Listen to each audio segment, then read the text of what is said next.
head to wind she'd have been as right as rain. That's where I've always built. Yet that is how we found the wreck of the Gaul, facing almost directly into the weather at that time. Further research would be required to establish how much that direction could have been affected by underwater currents as she sank. But on the face of it, our evidence suggests she came gently to rest, facing into the wind. But our pictures did reveal one final extraordinary mystery. Because when we examined the tapes again, we discovered something stranger still, not far from the wreck. A cable unlike any of the steel trawl ropes lost in the area. Just now it has some tension because it's not laying down into the depressions in the seabed. It's quite some tension on the cable or whatever it is. It has to be attached to something in both ends or it is very long. But does it have anything to do with the Gaul? Christian, extremely experienced in this kind of underwater work, is increasingly suspicious about what we've found.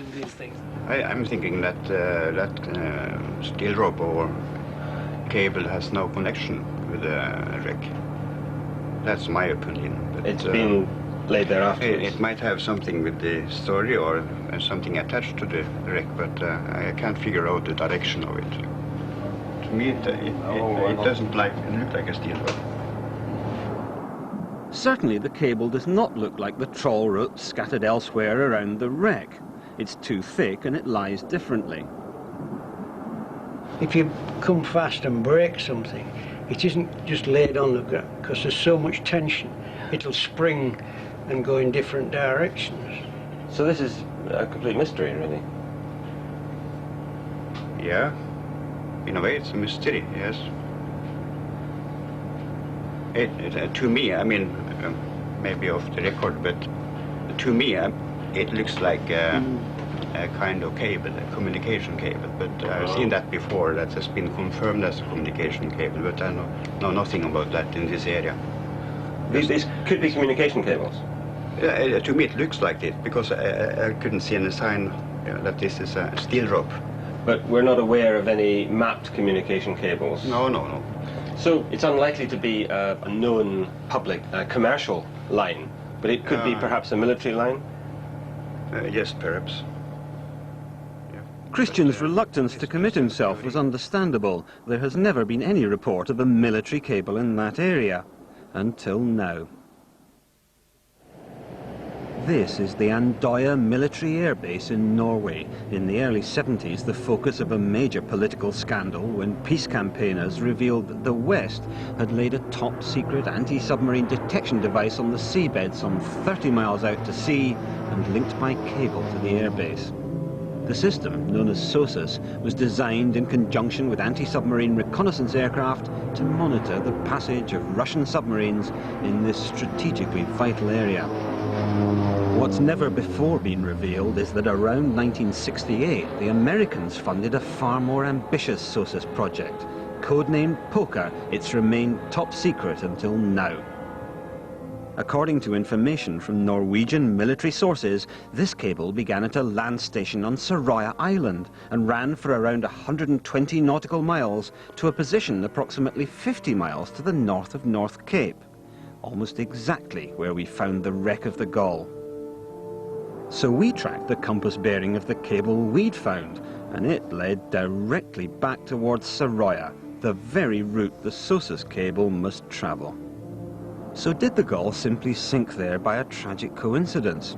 Or could she have had a more direct involvement? Is that why the authorities have been so reluctant to search for the wreck? Or could it even be that such activities attracted the attention of the Russians?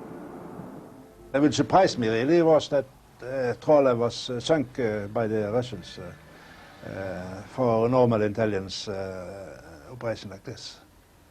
So I don't think that would be thinkable in the mid-70s. If they went to a step like this, there must be a much more serious or a perceived serious reason to do it. And at that time there were few issues more serious than the deployment of the Soviet Union's new Delta submarines. For the first time, Russian submarines no longer had to leave their home seas. They could fire nuclear missiles direct from the Barents Sea over the pole into America.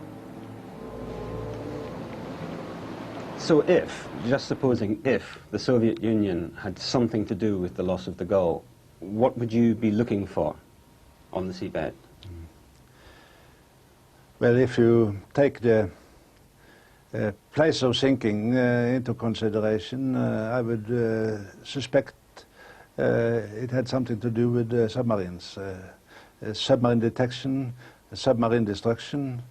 It could be placing Western systems, but it certainly also could be destruction or detection of Soviet systems for detecting submarines passing this area. And what would these systems look like? There could be cables, there could be buoys, or other things placed on the seafloor. So could the mystery of the Gaul have something to do with secret underwater equipment? Could she have been involved with it in some way when the weather worsened? Was she towing some monitoring device, or even engaged in helping to lay or recover some lost equipment? Would that explain some strange images we had discovered on the side-scan sonar printouts? To me, it looks like impacts or something, cable or steel rope that has been left on the seabed and then lifted off again. It's impossible to tell from this what's been going on, but something has been going on. Something has been going on, yes. So if the Gaul was involved in whatever was going on, could that be the explanation for the most abiding mystery surrounding her loss? Could that be why she delayed transmitting a mayday until it was too late to do so? What would you say to relatives who say, we were lied to about the trawler fleet being involved in spying? Why should we believe the government when they say that the Gaul wasn't involved in spying? I'd have a great deal of sympathy with that, because quite palpably I was wrong in what I said about the fleet not being engaged in intelligent gathering. If I was misled, I think it's for the Secretary of State to ensure that practices have changed and it won't ever happen again. I think they have every reason to feel that if I was wrong on one, I could have been wrong on the other. I think if I was a Secretary of State, I would look very carefully indeed at the papers and see whether, in respect of the fate of the Gaul, I or anyone else gave a false account of what was happening. I think it's for the Secretary of State now to take an initiative and satisfy himself on these very difficult but very important issues. Indeed, if there is one conclusion to be drawn from our investigation, it is surely that the call for a full inquiry and survey of the wreck can no longer be ignored. After 23 years, the relatives at last know the where. The government must now answer the why. It's been a bit haunting. I mean, I've seen quite a lot of faces that I've never seen for 23 years. You know, keep coming back, so it was hurtful, I'd say.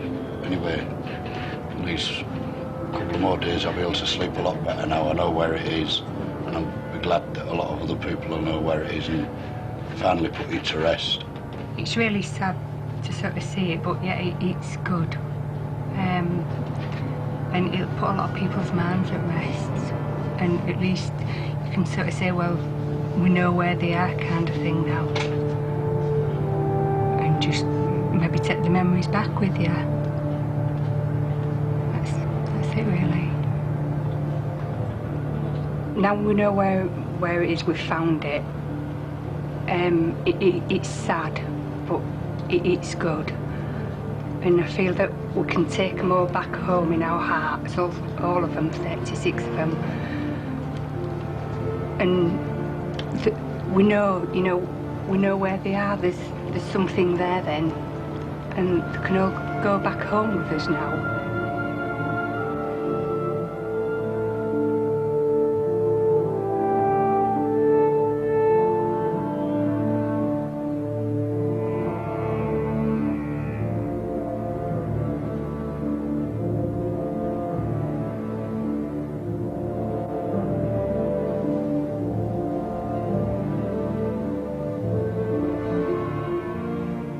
Dispatches returns to 4 with another report next Thursday.